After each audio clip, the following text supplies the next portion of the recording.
Have you ever wondered what happens if you let artificial intelligence write a horror story? I mean, machines don't feel fear, they don't get goosebumps, and they don't wake up in the middle of the night from nightmares. So, what would a computer do if I asked it to create the scariest story possible? Well, I decided to find out. And let me just say this. What started as a harmless experiment spiraled into something I wasn't prepared for. I asked AI to write a horror story. Here's what happened. Stay with me till the end, because things get a little too real. It all began late one Friday night. I was scrolling through my laptop, sipping on cold coffee, when the idea struck me. I thought, why not let AI write a horror story? Just for fun. Maybe it'll be silly. Maybe it'll be creepy. Either way, it'll be entertaining. So, I opened up an AI writing tool. I typed in a simple prompt. Write the scariest horror story you can imagine. The AI paused for a moment, then began to type. At first, the words came out ordinary. Spooky forests, abandoned houses, things like that. But then the story started to change. It wasn't just a story. It felt like the AI was describing something that was happening. Something too specific. Something too close to home. Here's what the AI wrote. And remember, this is word for word from the screen. There's a person sitting alone in their room. The glow of the laptop screen flickers across their face. Outside the window, the night is silent. But behind them, in the shadowed corner of the room, something is standing, watching. I froze, because I was sitting alone in my room, laptop glowing, night silent, and yes, there was a shadowed corner behind me. Now, obviously, I told myself it was just a coincidence. AI tools don't know what's happening in real time. At least, they're not supposed to. So I laughed it off and kept reading. But then, the next lines appeared. The person tries to ignore the feeling. They think it's just their imagination. But if they turn around now, they won't see anything, because it hides when they look. It only moves when the room is quiet, when the keys stop clicking. That was enough for me to stop typing. I sat there, hands off the keyboard, staring at the screen. And in that moment of silence, I swore I heard the faint sound of something shifting in the corner. I told myself, okay, that's creepy, but it's just a story. Keep going. So I typed again.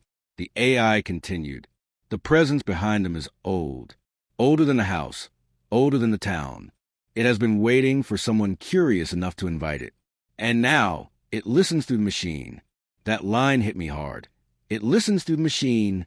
I glanced at my webcam. It was off. At least, I thought it was off. The story kept unfolding, almost too quickly, like the AI was eager to get the words out. It described this thing, a tall, crooked figure with joints that bent the wrong way. Skin pale, almost translucent. And eyes, two hollow voids that seemed to follow whoever read about it.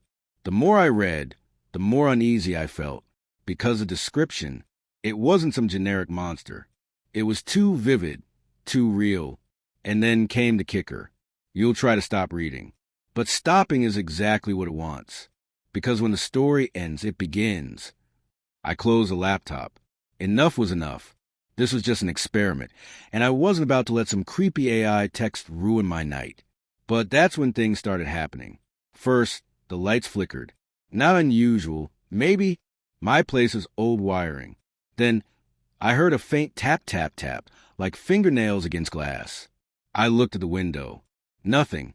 A minute later, my phone lit up with a notification. It was blank. No sender, no message. Just the white screen. I turned back to the laptop. Even though I closed the program, the words had continued to appear. You can't leave now. You already invited it in. At this point, I was freaked out, but part of me wanted to see how far this would go. So I asked the AI a direct question. I typed, "Who are you?" The response came instantly. "I am the one in the corner." I didn't move, didn't breathe. Then another line appeared. "Don't turn around." The air in the room felt heavy. Every instinct in me screamed to shut the laptop and run, but I couldn't. It was like I was locked in place.